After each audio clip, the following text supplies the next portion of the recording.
स्वागत है आपका बियॉन्ड हॉली चैनल पर, जहां हम हॉरर और रहस्यमयी फिल्मों की कहानियां विस्तार से लेकर आते हैं। आज हम बात करेंगे द कॉन्जरिंग यूनिवर्स की तीसरी मेन फिल्म की, जिसका नाम है the Conjuring the devil made me do it 2021। ये फिल्म सच्ची घटनाओं पर आधारित है और इसमें एक ऐसा केस दिखाया गया है जिसने पूरे अमेरिका के कानून को हिला दिया था। ये कॉन्जरिंग यूनिवर्स की पहली फिल्म है जो सिर्फ भूत प्रेत पर नहीं बल्कि कानूनी स्तर पर शैतान की मौजूदगी को साबित करने की कोशिश दिखाती है। ये केस असली जीवन के आर्ने जॉनसन नाम के व्यक्ति पर आधारित है, जिसने 1981 में हत्या की थी और कहा था कि उसने ये काम खुद नहीं बल्कि शैतान के वश में होकर किया। फिल्म शुरू होती है 1981 में कनेटिकट, यूएसए में। 11 साल का डेविड ग्लैडसेल अपने घर में अजीब घटनाओं का सामना कर रहा है। दीवारों पर खरोंच के निशान, आवाजें, फर्नीचर का हिलना, सब कुछ डरावना होता जा रहा है। एड और लोरेन वॉरेन को बुलाया जाता है ताकि वे एक एग्जॉर्सिज्म, भूत भगाने की प्रक्रिया कर सके। उसका शरीर मरोड़ खाता है, उसकी आवाज बदल जाती है और वह अपने पिता पर हमला करने की कोशिश करता है। एग्जॉर्सिज्म के दौरान कुछ गड़बड़ होती है, डेविड की हालत और खराब हो जाती है। तभी वहां मौजूद उसका बहनोई आर्ने जॉनसन, डेबी का बॉयफ्रेंड, गुस्से में बोल उठता है, leave him alone, take me instead. और यही कहानी का रुख बदल जाता है। शैतान डेविड को छोड़कर आर्ने के शरीर में चला जाता है। वॉरेन्स उस वक्त यह बात नोटिस तो करते हैं लेकिन पूरी तरह समझ नहीं पाते। कुछ दिन बाद आर्ने अपने दोस्त और मकान मालिक ब्रूनो सॉल्स के साथ शराब पी रहा होता है। अचानक आर्ने का व्यवहार बदल जाता है। उसकी आंखें लाल हो जाती हैं और वह किसी अनजानी आवाज से नियंत्रित होता है। पुलिस केस दर्ज करती है, लेकिन यह अमेरिका के इतिहास का पहला मामला था जहां किसी आरोपी ने कहा, the devil made me do it.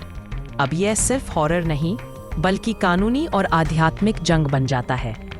आर्ने की गर्लफ्रेंड डेबी एड और लोरेन से मदद मांगती है।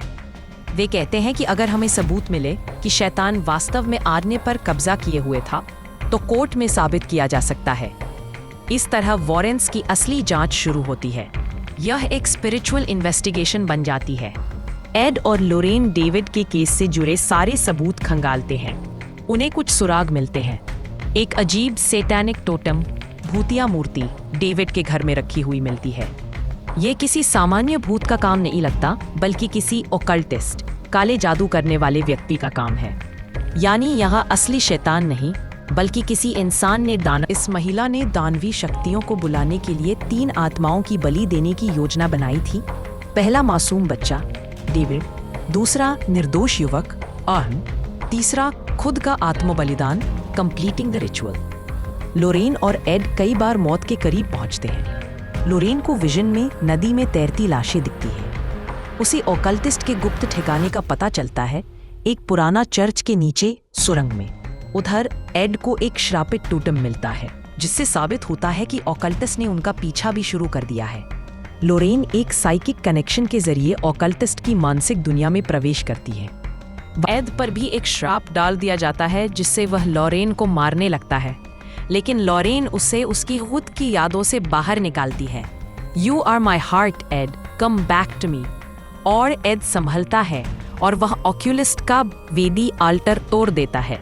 इससे जादू की शक्ति खत्म हो जाती है। ऑक्यूलिस्ट खुद उसी दानव द्वारा मारी जाती है जिसे उसने बुलाया था। श्राप टूटते ही आर्ने का शरीर सामान्य हो जाता है। उसे कोर्ट में सजा तो मिलती है लेकिन बहुत कम, क्योंकि वॉरेन्स ने साबित कर दिया कि वह दानविक कब्जे में था। वास्तविक जीवन में भी आर्ने जॉनसन को केवल 5 साल जेल में रहना पड़ा था।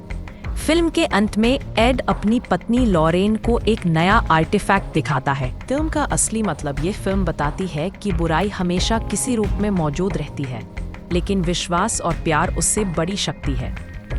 The devil made me do it दिखाता है कि हॉरर सिर्फ डर नहीं बल्कि आस्था की परीक्षा है। ये कॉन्जरिंग यूनिवर्स में पहला केस है जहां दानव का कब्जा एक कानूनी मामला बन गया। तो दोस्तों, ये थी the Conjuring the devil made me do it 2021 की पूरी कहानी विस्तार से। अगर आपको ये वीडियो पसंद आई हो तो लाइक कीजिए, शेयर कीजिए और बियॉन्ड हॉली चैनल को सब्सक्राइब करना मत भूलिए।